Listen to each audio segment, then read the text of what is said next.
removing an M.2 drive and M.2 adapter.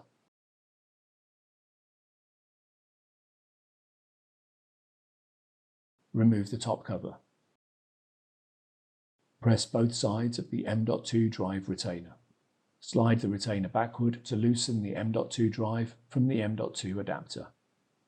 Lift the M.2 drive away from the connector.